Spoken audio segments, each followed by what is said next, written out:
চলুন আবার একটা ৩ দিয়ে বক্তব্য শুরু করি। আবার একটা ৩ শুরু করছি। এবার ৩টে কি? ৩ ব্যক্তির দোয়া আল্লাহর দরবারে কবুল হবে। সুবহানাল্লাহ বলবেন না? ১ নম্বর হলো বাপ মার দোয়া সন্তানের জন্য কবুল হবে। ২ নম্বর মুসাফিরের দোয়া আল্লাহর কাছে কবুল হবে। ৩ নম্বর অত্যাচারিত মাজলুম ব্যক্তির দোয়া আল্লাহর দরবারে কবুল হবে। যদি কখনো কেউ জান্নাতে যেতে চান, জান্নাতের আশা করতে চান, তো বাপ মার খেদমত করবেন। বাপ যদি আপনার প্রতি বেইনসাফও করে, মা যদি আপনার স্ত্রীর উপরে জুলুমও যদি করে, তারপরেও সে মা, কেন মা যে কষ্ট করেছে ওই কষ্ট পৃথিবীর অন্য কেউ কখনো ভোগ করতে পারবে না। তাই বাপ মার পায়ের তলায় সন্তানের জান্নাত। জোরে বলুন সুবহানাল্লাহ। ৩ ব্যক্তির দোয়া হাত উঠাতে দেরি, দোয়া কবুল হতে দেরি না। যখন আব্বা আম্মা হাত তুলবে সন্তানের জন্য, ও দোয়া আমার আল্লাহ কখনো ফিরায় না। নবী বললেন, কেউ যদি রুজিতে বরকত চায়, কেউ যদি রোড অ্যাক্সিডেন্ট থেকে বাঁচতে চায়, কেউ যদি বেশি হায়াত কামনা করে, রুজিতে যদি কেউ বরকত চায়, সে যেন আত্মীয় স্বজনের সাথে বাপ মার সাথে ভালো আচরণ করে। আত্মীয় স্বজনের সঙ্গে ভালো ব্যবহার করলে আর বাপ মার সঙ্গে ভালো আচরণ করলে আমার আল্লাহ এই বান্দার রুজির কষ্ট দূর করে দেবে, হায়াতে তাকে বারাকা দান করবে।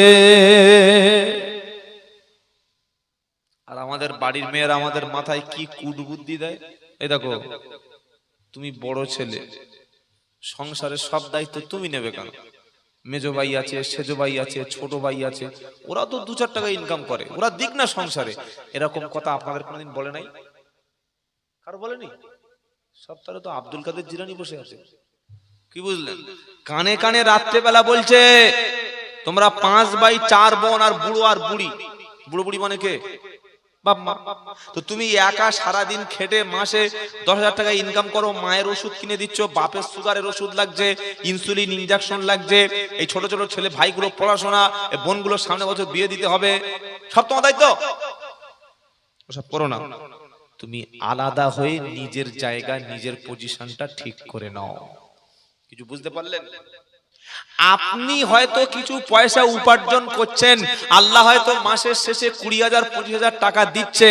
কেন দিচ্ছে? আপনার হাতে রুজি দিয়ে এই রুজিটা আপনি যে ভাইদের মধ্যে, বোনেদের মধ্যে, আত্মীয় স্বজনের মধ্যে বন্টন করছেন, তাদের দায়িত্ব নিয়েছেন বলে আল্লাহ আপনার রুজিতে বরকত দিচ্ছে। জোরে বলুন সুবহানাল্লাহ। এটা কখনো বলবেন না যে আমি উপার্জন করে তোদেরকে খাওয়াচ্ছি, আমি উপার্জন করে তোদের সংসার চালাচ্ছি, আমি উপার্জন করে একা সবার চালাচ্ছি, এটা বলবেন না। আল্লাহ তাদের রুজিটা আপনার হাতের দ্বারায় দিয়ে আপনার পূরণ করছে। জোরে বলুন না সুবহানাল্লাহ। তাই ভাই, দোয়া যদি কখনো নিতে চাই, বাপ মায়ের কাছে দোয়া নেব, এ দোয়া কখনো আল্লাহ মিস্টেক করবে না। আর খরচ যখন করবেন, মাল যখন ব্যয় করবেন, কার পিছনে প্রথম ব্যয় করবেন? কোরআনে একটা লিস্ট আছে। কি আছে? ইয়াসআলুনাকা মাদা ইনফিকুন কুল মা আনফাকতুম মিন খায়রিন ফালিল والدين والأقربين واليتامى والمساكين وابن السبيل। দ্বিতীয় পারা ১২ পৃষ্ঠা ১৪ নম্বর লাইন ২১৫ নম্বর আয়াত। আল্লাহ পাক বলছে, হাবিব গো, আমার বান্দা আপনার কাছে তাদের মাল যখন ব্যয় করবে, খরচ করবে, আপনার কাছে প্রশ্ন করে, হে নবী, আপনি বিশ্ববাসীকে বলুন, তোমরা যখন মাল খরচ করবে, মালটা যখন ব্যয় করবে, আগে সর্বপ্রথম তোমার আব্বা আম্মারও পিছনে মাল খরচ করবে। জোরে বলো সুবহানাল্লাহ। এখন বলার দরকার নাই, রবিবার বিকেল ৪টার সময় একবার বলবেন। জোরে বলুন না সুবহানাল্লাহ। তোমার গাছে প্রচুর ফল হয়েছে, তুমি ছুটে নিয়ে যাচ্ছ বাবার দরবারে। কার দরবারে? বাবা। কেন? বললে উনি নেক নজর করলেই আমার রুজিতে বরকত হবে। ছি ছি ছি ছি। ঈমান আছে আপনার? ঈমান আছে? জমিতে প্রচুর ধান হয়েছে, ২ বস্তা ধান নিয়ে বাবার মাজারে চলে গেল। কেন মাজারে দিচ্ছ বাবা? না, উনি মাজার থেকে আমার একটু রহমত করছে। মাজার থেকে ওনার সুদৃষ্টিটা, মাজার থেকে ওনার ফয়েজটা, মাজার থেকে ওনার রুহানি দোয়াটা, মাজার থেকে উনি যে আমার একটু রহমত দিচ্ছে না, ওই রহমতে আল্লাহ আমার জমির ফসলটা বাড়িয়ে দিয়েছে। এ কথা কোনো মুসলমান বললে আল্লাহর উপরে তারা তাওয়াক্কুল থাকে? জোরে বলেন। মাজার থেকে তোমার ধান ভালো হলো, মাজার থেকে তোমার ফসল ভালো হলো না আরশের মালিক তোমার ফসল ভালো করে দিল? কে করলো? আফারাআইতুম মা তাহারুসুন আআনতুম তাজরাউনাহু আম নাহনুজ জারিউন লাউ নাশাউ লাজআলনাহু হুতামান ফাজালতুম তাফাক্কাহুন ইন্না লামুগরামুন বাল নাহনু মাহরুমুন। সূরা ওয়াকিয়া আল্লাহ পাক বলছে, বান্দা তোমরা যে চাষ করো, ফসলটা জমিন থেকে ফলাও, হে বান্দা তোমরা বলো ফসল তুমি জমিতে ফেললে, ধানটা ছড়িয়ে দিলে, গমটা ছড়িয়ে দিলে, আলুটা টুকরো টুকরো করে কেটে মাটির মধ্যে আলুটা তুমি বৃক্ষরোপণ করে দিলে, বান্দা তুমি বলো মাটির মধ্যে কোনো বস্তুকে পুঁতে দিলে নষ্ট হয় না ভালো থাকে? কি বলছেন আপনারা? মাটি মাটি মাটি খুলে আর আপনাকে পুঁতে দেবো 1 মাস, কেমন থাকবেন বলুন? বেঁচে যাবেন তো? মাটি খুলে ছাগল চাপা দিলে ছাগলের হাড় হাড্ডি পাওয়া যাবে না, মাটি খুলে গরু চাপা দিলে কোনো কিছু পাওয়া যাবে না। আব্দুল্লাহ জুবায়েরকে মাটির মধ্যে যদি 1 মাস রেখে দিই, উঠে আবার বক্তব্য করবে, তাই নাকি? কি বলছে? এই মালটা যদি রেখে দিই, এর গায়ে কি লাগবে? মোর্চে লাগবে। মাইকটা দিয়ে দিলে ভালো থাকবে? কি হবে? সব চলে যাবে। মোবাইলটা দিলে এটাও নষ্ট হবে, জামাটা মাটির মধ্যে গেলে নষ্ট হবে, কাঠ নষ্ট হবে, সবকিছু নষ্ট হবে। আর আল্লাহ বলছে আফারাআইতুম মা তাহারুসুন,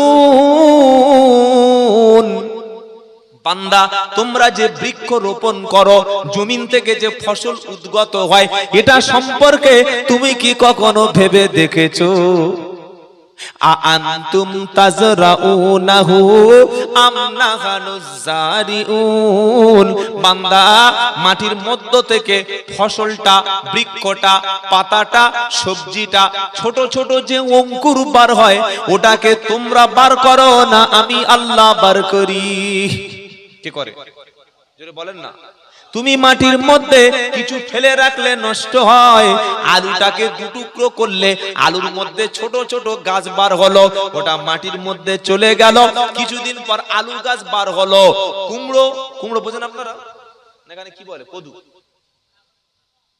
কুমড়ো, আচ্ছা কুমড়োই ধরে, লাল লাল কুমড়ো, কুমড়োর দানাগুলো ঠিক এই সাইজের, মাটির তলায় ফেলে দিলে 15 দিন 20 দিন পরে ছোট্ট একটা অঙ্কুর বার হলো, দুটো দুদিকে শাখা ছড়িয়ে গেল, গাছটা এরকম লতাতে থাকলো, লতাতে থাকলো, ছোট একটা গাছ, ওই গাছে 8 কেজি 10 কেজি কুমড়ো আমি আল্লাহ ঝুলিয়ে দিই। কোরআন বলছে বলো, ওই কুমড়োর দানাটা ফেলে দিলে ধান মাটির মধ্যে চলে গেল, ওটা তো মাটির মধ্যে নষ্ট হয়ে যাওয়ার কথা ছিল, গমটা মাটির মধ্যে চলে গেল, ওটাও নষ্ট হওয়ার কথা ছিল, কিন্তু আমি আল্লাহ, আমি এত কুদরতওয়ালা, সবকিছু মাটির মধ্যে গেলে নষ্ট হয়, কিন্তু বীজ, ধান, শস্য, সবজি মাটির মধ্যে গেলে নষ্ট হবে না, একটা যাবে 100টা বার করে দেব। জোরে বলুন না সুবহানাল্লাহ। এবার আল্লাহ কি বলছে জানেন? লাউ নাশাউ লাজআলনাহু হুতামান ফাজালতুম তাফাক্কাহুন, আমি আল্লাহ ইচ্ছা করলে জমিন থেকে ফসল, আমি জমিনের ফসলটাকে আগড়া চিটে করে দিতে পারি। কি বলছেন আপনারা? জমিতে ধান হয়েছে, খুব খুশি, ওই ধান নিয়ে উচিত ছিল প্রথম ধানটা মাদ্রাসায় 1 বস্তায় দেওয়া, প্রথম চালটা ইতিম মিসকিনকে দেওয়া। কিসের ধান এটা? যাকাত। ধানের যাকাত আছে জানেন? যারা জানে তারা জানে, আর যারা জানে না তারা দেয় না। প্রচুর মানুষ ধান ফসল ফলায়, মাদ্রাসার জাকাত দেয়। ধানের জাকাত কিরকম? বর্ষার চাষে যদি ধান হয়, বর্ষার চাষে যদি বর্ষার পানি যদি আপনার শস্য হয়, আল্লাহর রহমানুর রহিম আল্লাহ বলছে, বান্দা আমি আল্লাহ আকাশের পানি দিয়ে তোমাকে চাষ করিয়েছি, খরচ তেমন হলো না। আকাশের জমিতে খুব খরচ হয় নাকি পানিতে? তেমন কোনো সার বিষ লাগে না, তোমার স্যালোর কোনো পানি লাগে না। বান্দা আকাশ থেকে বৃষ্টি হলো, পানিটা ফ্রিতে পেয়ে গেলে যখন তোমার 10 বস্তা হবে, 10 বস্তার মধ্যে 9 বস্তা তুমি নেবে, 1 বস্তা বান্দা এবার তুমি আমার দেবে। সুবহানাল্লাহ। বান্দা বলল, আল্লাহ এই ফেব্রুয়ারি মার্চ এপ্রিল মাসে আকাশ থেকে তো বৃষ্টি হয় না, স্যালো দিয়ে কষ্ট করে আমি ধান ফলালাম, বিষও মারলাম, জমিনে প্রচন্ড কষ্ট করলাম গরমে, আল্লাহ এবার আমি 10 বস্তায় কি 1 বস্তা দেব? আল্লাহ বলছে, না রে না, তোর অনেক খরচ হয়েছে, আমি আল্লাহ কত খরচ হয়েছে তো জানি। এবার তোকে আর 10 বস্তায় 1 বস্তা নয়, এবার 20 বস্তা হলে 19 বস্তা তুই খাবি, 1 বস্তা আমার বান্দাকে দিয়ে দিবি। জোরে বলুন সুবহানাল্লাহ। লাউ নাশাউ লাজআলনাহু হুতামান ফাজালতুম তাফাক্কাহুন। আল্লাহ বলছে, বান্দা আমি ইচ্ছা করলে তোমার ফসলটা আগড়া চিটে পরিণত করতে পারি, তখন তুমি কি করবে বলো?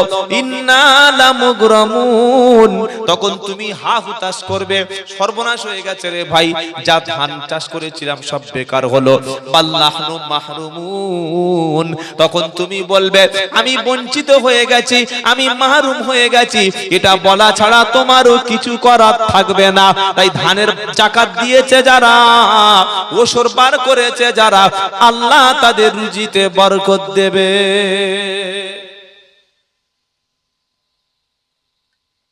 এই বক্তব্যটা শুনে যদি কাল থেকে মাদ্রাসায় কয়েক বস্তা ধান আসে, বুঝবেন তাহলে বক্তব্যটা কাজে লেগেছে। আর যদি মনে করে না রে ভাই, ও আব্দুল্লাহ জুবাইর বলে হয়ে যাবে, উনি কি আর ধান দেয়? জমি তো চাষ করেছি আমি, আমার ধান আমি খাবো। আল্লাহ বলছে, তোর ধান তুই খাবি, ধান তো দিলাম আমি। রিস্কের মালিককে আল্লাহ। তাই নবীকে প্রশ্ন করা হলো, বান্দা যখন ব্যয় করবে, খরচ করবে, প্রথমে কার পিছনে? আল্লাহর কোরআন শুনিয়ে দিল, প্রথমে তোমার আব্বা এবং আম্মা। বলুন সুবহানাল্লাহ। তোমার টাকাটা, পয়সাটা, জমি জায়গা, সম্পদটা, খাবারটা আগে তোমার আব্বার কাছে যাবে। ঈদের দিনে পোশাক কিনে আগে পোশাকটা আব্বা পাবে, ঈদের দিনে প্রথম খাবারটা তোমার আব্বার কাছে যাবে। 3টি ছেলে যদি বাপ জন্ম দিয়ে থাকে, বাপ কেন ছেলেদের কাছে হাত পেতে টাকা নেবে? বাপ কেন ছেলেদের কাছে হাত পেতে খাবার খাবে? 3টি ছেলে জন্ম দিয়েছে বাপ, প্রতিদিন দুপুরে ভাতটা একজন রান্না করে দেবে। 3টে বাড়িতে 3 রকম তরকারি আসবে। বাপ যদি অসুস্থ হয়, 3টে ছেলে 3টে ডাক্তার ডেকে আনবে।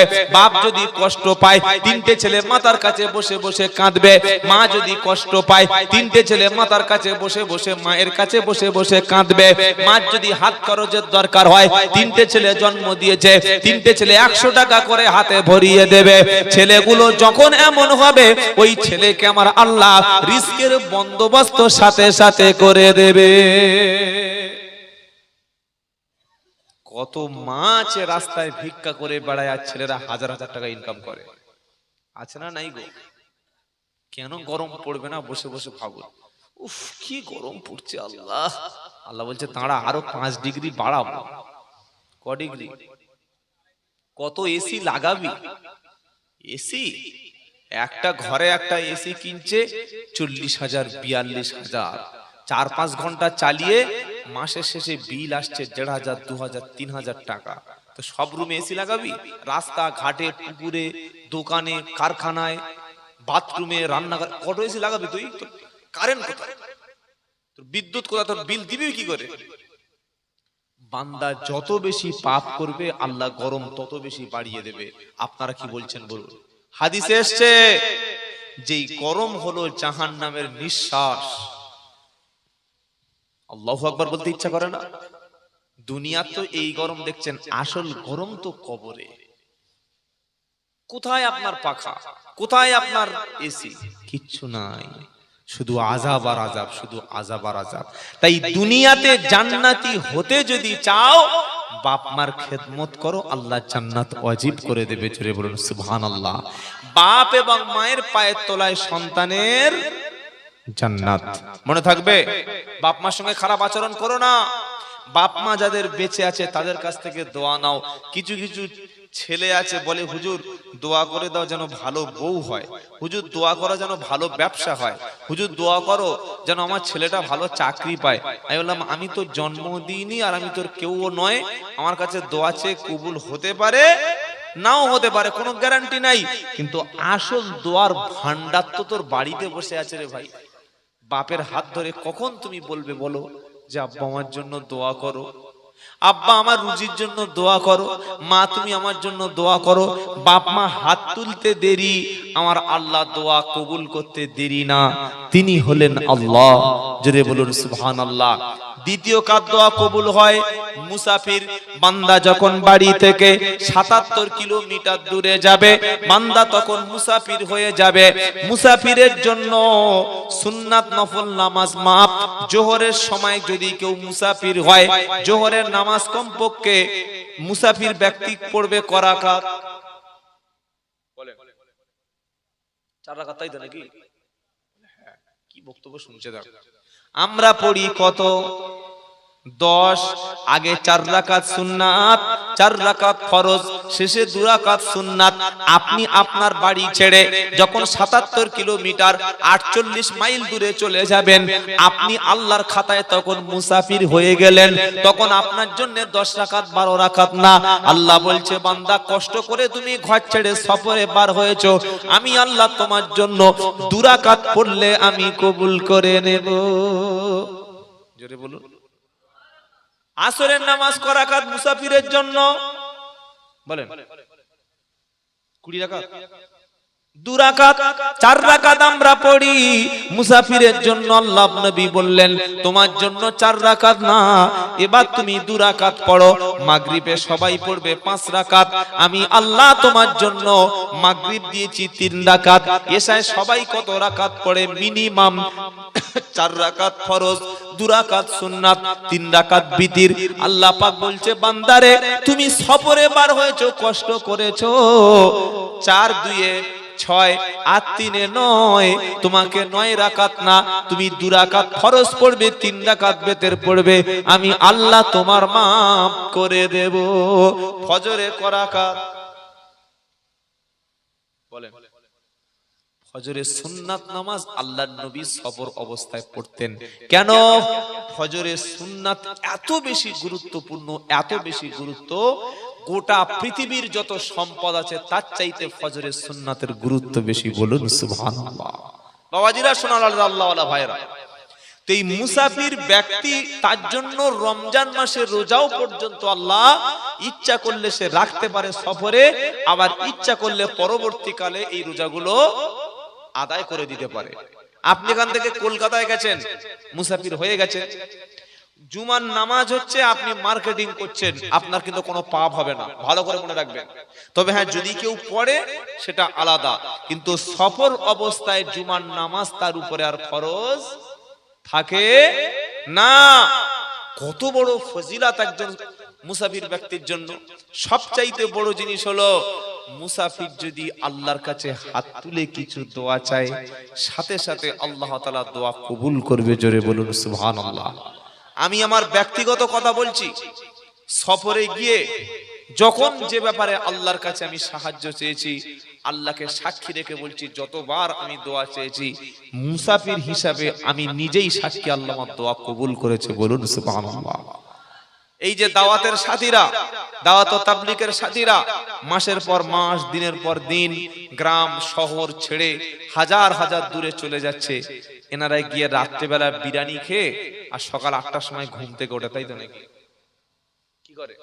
রাত যখন গভীর হলো, আমির সাহেব উঠে পড়লো, জিম্মাদার সাহেব উঠে পড়লো, প্রত্যেকটা ব্যক্তিকে পা ধরে আস্তে আস্তে করে নাড়া দেয়, ভাই তুমি উঠে পড়ো, ভাই তুমি উঠে পড়ো, তাহাজ্জুদের সময় হয়ে গেছে, আল্লাহ আরশ থেকে প্রথম আসমানে তোমার জন্য অপেক্ষা করছে, তোমার গুনাহটা maaf করে নাও, তুমি মুসাফির হালতে আছো, কি চাইবে চাও, তুমি যে দোয়াটা চাইবে আল্লাহ তাআলা তোমার দোয়া কবুল করে নেবে।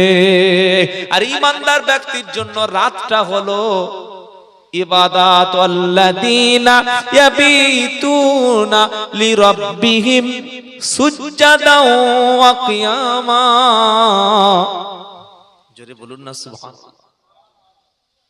আল্লাহ রাস্তায় বার হন তো মাঝে মাঝে নাকি?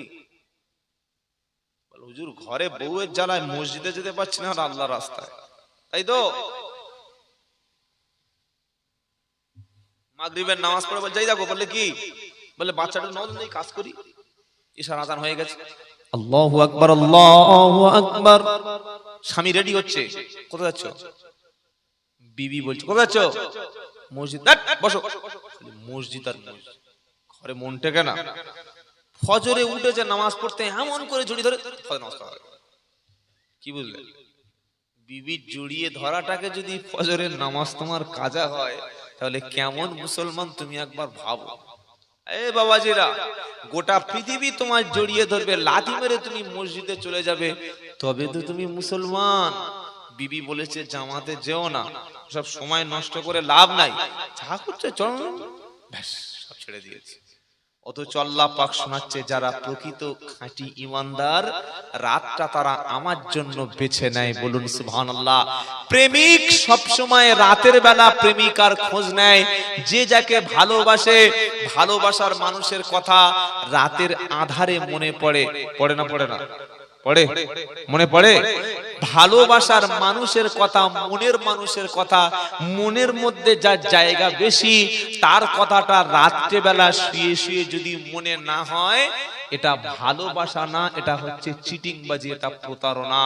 মুখে বলছে আল্লাহ খুব ভালোবাসি, আল্লাহ জানটা আল্লাহর জন্য দিয়ে দিই, আল্লাহ যে ভালোবাসিস বললে হ্যাঁ, তো বলছে রাত 2টো বেজে গেছে, ওঠ 2 রাকাত নামাজ পড় দেখি, আমার কাছে দাঁড়া, যেটা বলবি সেটা দেবো। তখন বলছে আল্লাহ ঘুম লাগে। কি ভালোবাসা বলো, তুমি কি ভালোবাসা পেয়েছো বলো? আর কোরআন কি শোনাচ্ছে? ওয়াল্লাযীনা ইয়াবিতুনা লিরাব্বিহিম সুজদাও ওয়া কিয়ামা ওয়াল্লাযীনা ইয়াকুলুনা রাব্বানা সরিফ আন্না আযাবা জাহান্নাম ইন্না আযাবাহা কানা গরামা। 19 পারা 4th পৃষ্ঠা সূরা ফুরকানের একদম মিডল পয়েন্টের 3টে লাইন নিচে, ওয়াল্লাযীনা ইয়াবিতুনা লিরাব্বিহিম সুজদাও ওয়া কিয়ামা। রাত যখন গভীর হলো, ঈমানদার ব্যক্তি তখন সিজদায় গিয়ে দাঁড়িয়ে কিয়ামে, কিয়াম মানে ইয়া নবী সালাম আলাইকা, এটা নাকি কথা বলে না? আসাম রাজ্যে কামরূপ বলে একটা জেলা আছে, কামরূপ জেলা, যেখানে আমাদের হিন্দু ভাইদের কামাখ্যা মন্দির আছে, জানেন না? এটা বিশ্ববিখ্যাত মন্দির। ওই জেলায় আমার একটা প্রোগ্রাম, ওটা 2022 সালে গেলাম। গুয়াহাটি এয়ারপোর্ট থেকে প্রায় 110 রকম হবে, 110 কিলোমিটার। ওরা সব আসলেন, আবার এয়ারপোর্ট থেকে নিয়ে গেল, দিয়ে গেল। কয়েক হাজার লোক, তাফসীরুল কোরআন মাহফিল। আমার মতো একটা নগণ্য নালায়েক অযোগ্যকে তারা করেছে বক্তা। তো আল্লাহ যা কিছু বলালেন, বক্তব্য ঠিক 10 মিনিট বাকি আছে, দেখি একটা চিরকুট, আসসালামু আলাইকুম। ওয়া আলাইকুম আসসালাম। হুজুর কিয়াম করা কি? আমি বললাম কিয়াম করা ফরজ। কিয়াম করা কি? জোরে বলেন। ফরজ, হ্যাঁ। বলছে তাহলে কিছু কিছু মৌলবী বলছে কিয়াম করা যাবে না। আমি বললাম যে মৌলবী বলছে কিয়াম করা যাবে না, ও আসলে মৌলবী নয়, বোকা কথা। কিয়াম করা ফরজ। তো লোক লাফাচ্ছে, এই বসো, লাফাচ্ছে। সাপ যখন সাপুড়ে ধরে এনে ডুকডুক ডুকডুক করে বাজায়, যখন এরকম সাপুড়ে, বুঝেন তো আপনারা, ডুগডুগি বাজিয়ে যখন ওই বাঁশি বাজায়, বাঁশির আওয়াজ কিন্তু এক একটা সাপের এক এক রকম বাজনায় সাপের ঘুম ভেঙে যায়। কি বলছেন আপনারা? তুই কিয়াম করা ফরজ বলেছি, ডুকডুক করে বাজানো শুরু করে দিয়েছো। ভিতরে কি মালটা আছে আগে দেখো। কিয়াম করা ফরজ, সেটা হচ্ছে নামাজেতে। মনে থাকবে ইনশাআল্লাহ। নামাজে কিয়াম করা কি ফরজ। তবে দেখি মাথাটা ঠান্ডা হলো। বাঙালি জাত হুজুকে জাত কিছু শুনলেই লাভ দিয়ে ওঠে। আগে বক্তব্য বুঝবেন, আগে শুনবেন। বলছে এই তো আল্লাহ বলেছে কোরআনে কিয়াম আছে। কিয়াম এখানে কি বলছে? ওয়াল্লাযীনা ইয়াবিতুনা, এই ঈমানদার বা আল্লাহর ইবাদুর রহমানের বৈশিষ্ট্য। ওয়াল্লাযীনা ইয়াবিতুনা লিরাব্বিহিম সুজদাও ওয়া কিয়ামা, যারা ঈমানওয়ালা, যারা খাঁটি আল্লাহর বান্দা, ইয়াবিতুনা রাতকে অতিবাহিত করে, লিরাব্বিহিম তাদের রবের জন্য, সুজদাও ওয়া কিয়ামা সিজদা দিয়ে কিয়াম করে, মানে দাঁড়িয়ে নামাজ পড়ে। বলুন সুবহানাল্লাহ। খাঁটি ঈমানদার ব্যক্তির আরেকটা নমুনা হচ্ছে শেষ রাতে মাপ চায়। কোন রাতে? যদি বলেন না, কোথায় লেখা আছে? as-sabirin was-sadiqin wal-qanitin wal-munfiqin wal-mustaghfirin bil ashar। সূরা আল ইমরান সম্ভবত 14-15 নম্বর আয়াতে, একদম পৃষ্ঠার উপর থেকে একটা লাইন পড়ে আল্লাহ বলছে ঈমানদারের পাঁচটা বৈশিষ্ট্য। একটা হচ্ছে as-sabirina, সত্যবাদী। সুবহানাল্লাহ বলবেন না? ঈমানদার মিথ্যাবাদী নয়। আর মিথ্যাবাদী তো মুসলমান নয়। মুসলমান কখনো মিথ্যা বলতে পারে? নাম রেখেছে মুসলমান, জন্মের পরে খাতনা করে দিয়েছে, পাঞ্জাবি পরেছে, মোল্লার মেয়ে বিয়ে করেছে, গোশ একবার 1 কেজি একসঙ্গে মেরে দেয়। কত? 1 কেজি। বলছে আমি মুসলমান। কেন? আমার মুসলমানি খাতনা কাটানো আছে, লিঙ্গ কাটানো আছে, তো হাজামের কারামতি। কি বুঝলেন? কিন্তু মিথ্যা ছাড়তে পারে না। মিথ্যা যে ছাড়ে নাই সে মুসলমান। কোরআন কি বলছে? as-sabirina was-sadiqina, যারা ধৈর্য ধরে, যারা সত্যবাদী। as-sabirina was-sadiqina wal-qanitin, যারা নিজেকে আল্লাহর অনুগত করে দিয়েছে। wal-munfiqin, যারা দাতা, যারা আল্লাহর রাস্তায় মাল খরচ করে। 5 নম্বর হলো wal-mustaghfirina bil আসহার, আর শেষ রাতে যারা আল্লাহর কাছে ক্ষমা প্রার্থনা করে। সুবহানাল্লাহ, সুবহানাল্লাহ। আল্লাহ আমাদেরকে শেষ রাতে করার তৌফিক দান করুন। বলুন আমিন। কাঁদবেন, দোয়া চাইলেই কবুল হবে। তিনি আল্লাহ, তিনি বান্দার চোখের পানি সহ্য করেন না। বান্দা কাঁদবে আর আল্লাহ দেবে না, তাই হয় নাকি? কখনো না। কাঁদলেই আল্লাহ দেবে। কাঁদবো ইনশাআল্লাহ। মানুষের কাছে কান্না বন্ধ করুন। কবর দেখলে, মাজার দেখলে, পীরতলা দেখলে, নারকেল তলা, তার তলা, কিছু দেখলেই মনে করে এখানে কিছু একটা আছে, নিশ্চয়ই তিনি কিছু একটা করবেন। না, আল্লাহ ছাড়া পৃথিবীতে আপনার ভালো মন্দের মালিক কেউ নাই। ভালো মন্দ খাইরিহি ওয়া শাররিহি মিনাল্লাহি তাআলা। এটা মুমিনের অন্তরে যখন এই বিশ্বাস জন্মাবে,